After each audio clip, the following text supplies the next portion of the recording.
Então, finalmente vamos concluir essa série de vídeos tratando dessa 11ª lição da Escola Bíblica Dominical, que fala exatamente de Maria, a mãe de Jesus. Esse trimestre da Escola Bíblica Dominical, nós temos falado sobre a importância do caráter cristão. Está relacionado com o nosso dia a dia, as nossas ações, a maneira que nós agimos, nos comportamos diante de nossa família, na igreja, na sociedade, ou seja, tudo aquilo que nos circunda.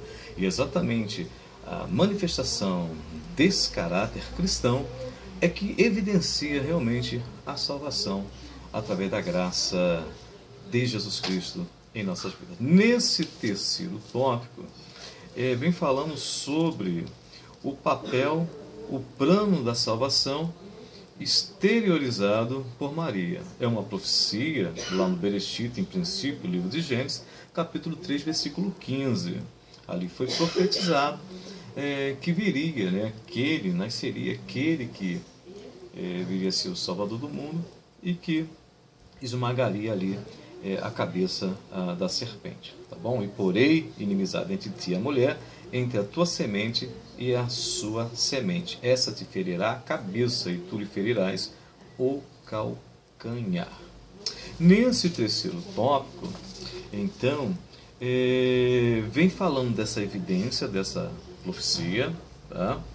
E também tem um tópico interessante que é o papel não redentor de Maria. Então, antes disso, eu quero falar um pouquinho sobre essa questão da gestação.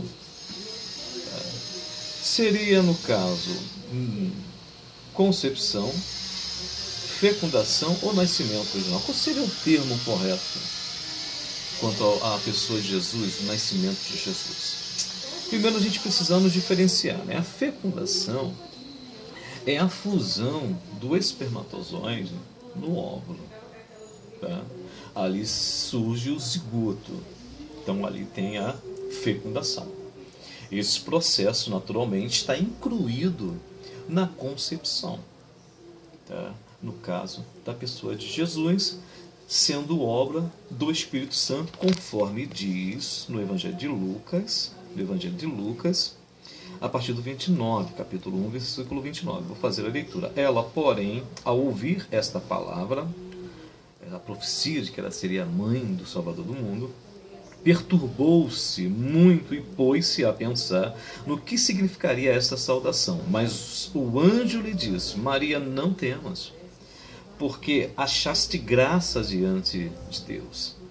Eis que conceberás e dará à luz a um filho, a quem chamarás pelo nome Jesus. Então aí nós temos explicitado nas Escrituras que Jesus ele é uma obra, quanto ao seu nascimento, de exclusividade do Espírito Santo de Deus, o Eterno, o Kadosh. Tá? E esse processo de fecundação, essa fusão do espermatozoide com no óvulo, é exatamente um processo divino. E a concepção? A concepção, eu tenho aqui uns dados interessantes, o termo concepção vem de concepto. E é quando o embrião e seus anexos, tá, ou membranas são associados no zigoto. Então são processos muito ligados, muito aproximados, né? E quanto ao tempo, tá, muito próximos também. Alguns compreendem que a vida já está no zigoto, porque o zigoto é o quê? É a construção de uma célula que é fundamental, a célula que é a unidade fundamental do ser vivo. Alguns já compreendem que a vida está exatamente na concepção, quando ocorre esse processo no zigoto. Tá? Para nós, protestantes e católicos também, nós compreendemos que a vida ela começa exatamente no zigoto. Tá bom?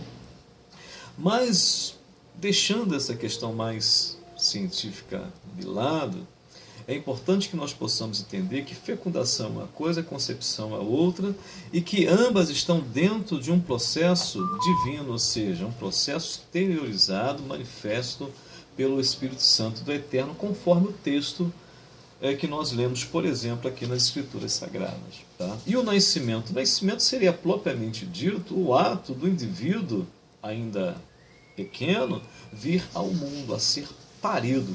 Quando o cordão umbilical ele é rompido dessa criança. São termos distintos. E para o catolicismo é muito utilizado o termo nascimento virginal. Para nós cristãos, concepção virginal, unindo essa palavra concepção à questão da fecundação. E isso é importante? Claro que é importante, uma vez que os católicos, eles defendem, tanto romanos como gregos, os ortodoxos, eles compreendem que Maria, após gestar Jesus, dar à luz a Jesus, ela permaneceu virgem. Então, seria um nascimento virginal no sentido de que, quando Jesus nasce, ele não teria rompido os tecidos íntimos de Maria. O que nós não compreendemos de maneira alguma, pois a Bíblia, em vários textos do Novo Testamento, nos apresenta nomes de irmãos de Jesus e até mesmo de irmãs sem dar nome a elas. Então Jesus teve irmãos, segundo a Bíblia, e lá Marcos também vai registrar que ele teve irmãs também, só que não dá o nome das irmãs. Tá? Então Jesus, ele não nasceu de forma virginal. Ele foi fecundado e concebido de forma espiritual, mas o seu nascimento foi um nascimento como de qualquer outra criança no aspecto natural, ou seja, ele rompeu os tecidos de Maria, íntimos de Maria, e Maria deixou naturalmente de ser virgem, não por uma ação humana, mas pela própria ação do nascimento daquela criança.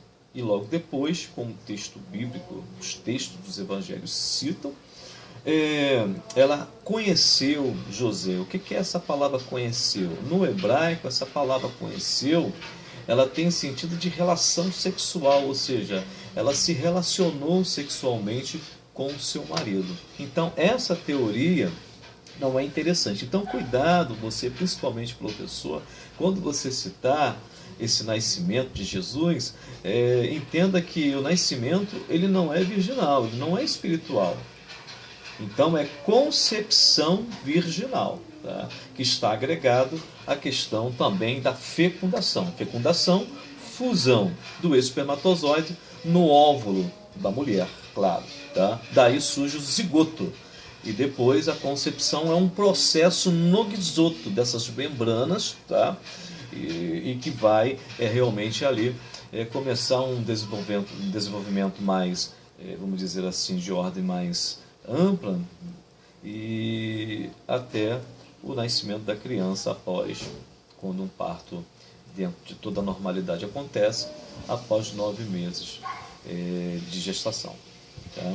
Então é o primeiro ponto. A outra questão também, que a revista ela fala, né, no tópico 2, que Maria não é redentora, ou seja, ela não redime ao homem. Tá? Ou seja, este posicionamento é perigoso, pois a Bíblia diz que não devemos ir além do que está escrito. Por quê?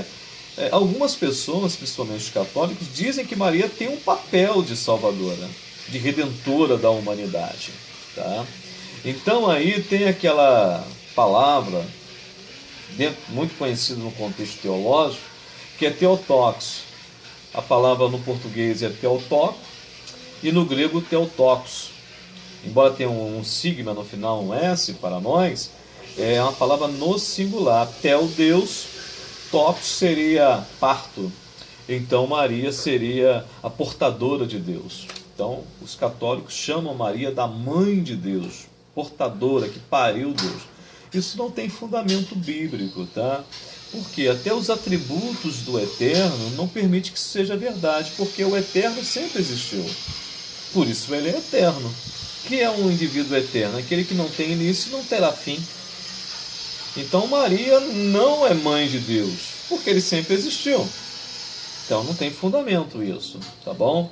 Agora, alguns teólogos muito importantes defenderam essa teoria. Por exemplo, Orígenes, defendeu lá no século III, 254 depois de Cristo. Atanásio, em 330, século IV depois de Cristo, também defendeu essa teoria. E João Crisóstomo, Boca de Ouro, lá em 400. Tá? Por que Bocas de Ouro? É pelos belíssimos sermões que João Crisóstomo pregava, por isso ele é chamado Dente de Ouro, Boca de Ouro, melhor dizendo, tá bom? E com isso, o concílio de Éfeso, tá? no século V, lá em 431, decidiu que Maria é Theotokos, ou seja, portadora de Deus. Então isso aí são teorias, por isso que o autor